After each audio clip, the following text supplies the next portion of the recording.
में आपका दिल से स्वागत है। बहुत समय पहले की बात है। एक छोटा सा नगर था। उस नगर में एक बहुत ही धनी सेठ रहा करता था। उस धनवान सेठ के पास कहने को सब कुछ था।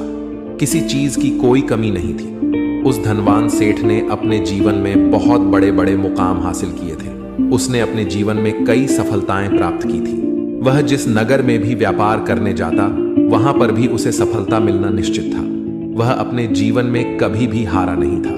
उसका व्यापार भी खूब जोरों शोरों से चल रहा था। उसके पिताजी ने उसे ऐसी 4 बातें बता रखी थी जिसका वह नियमित पालन किया करता था और उन्हीं बातों का अनुसरण किया करता था, और उन्हीं बातों की वजह से उसका जीवन बड़ा ही सुखमय था। वह जीवन के हर क्षेत्र में सफल था।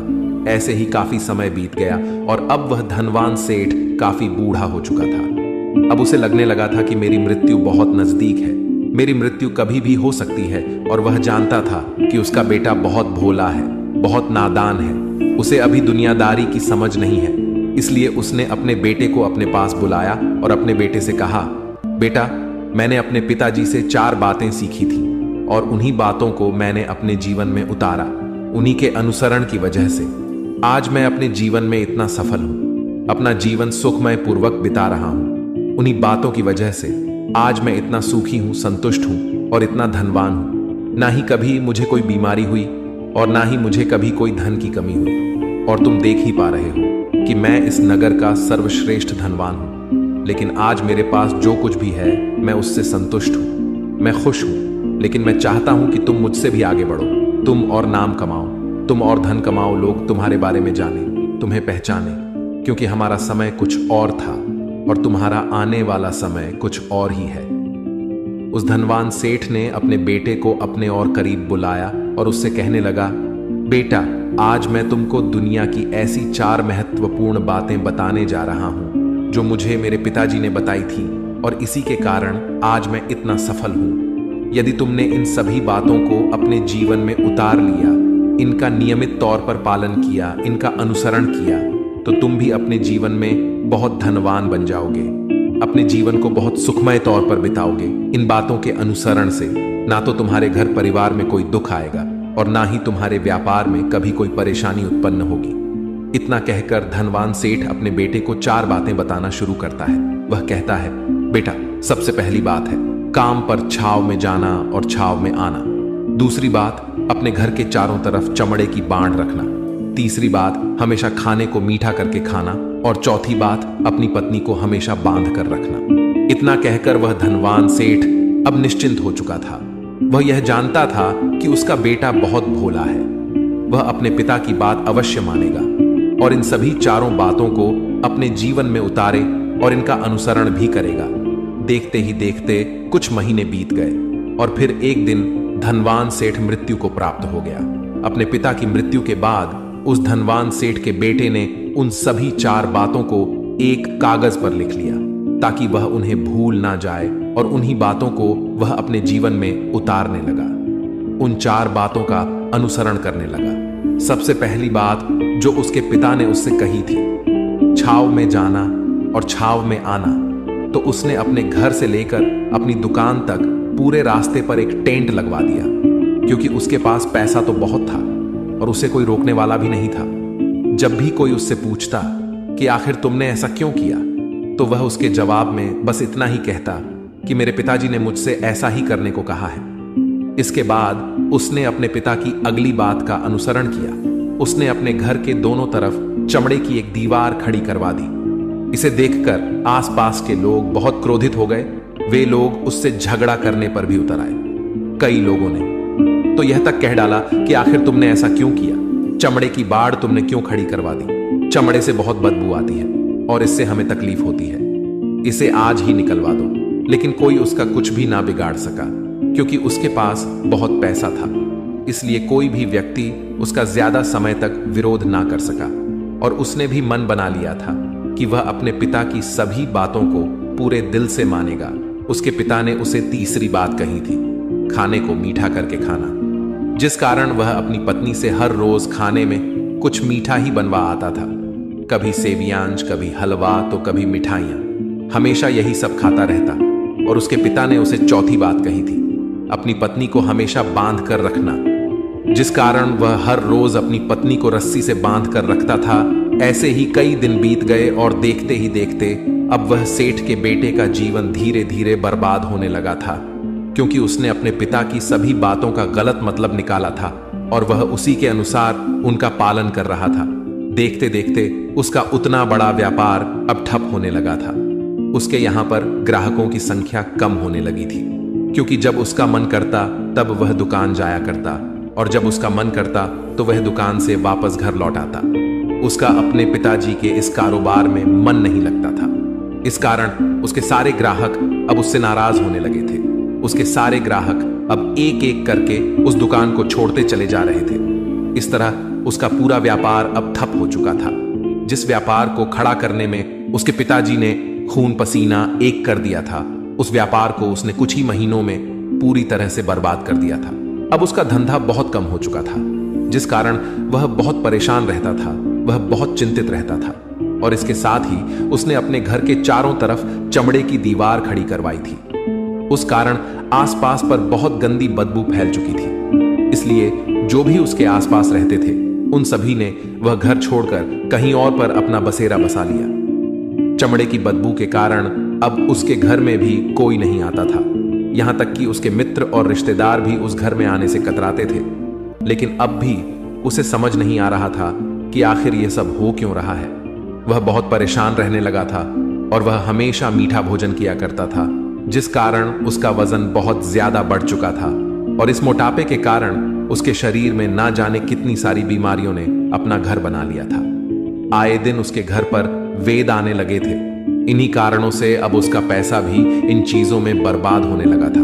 और अपने पिता की चौथी बात उसने मानी थी, वह थी अपनी पत्नी को बांध कर रखता, जिसकी वजह से उसकी पत्नी उससे नाराज हो गई और वह घर छोड़कर अपने मायके लौट गई। उसने अपनी पत्नी को मनाने की कोशिश की, तरह तरह के उपाय किए, लेकिन उसकी पत्नी नहीं मानी। और वैसे भी कोई भी स्त्री ऐसे मर्द के साथ क्यों रहना चाहेगी जो उसे बेवजह ही बेबात पर बांध कर रखता हो। देखते देखते अब वह सेठ के बेटे का पूरा जीवन बर्बाद हो चुका था।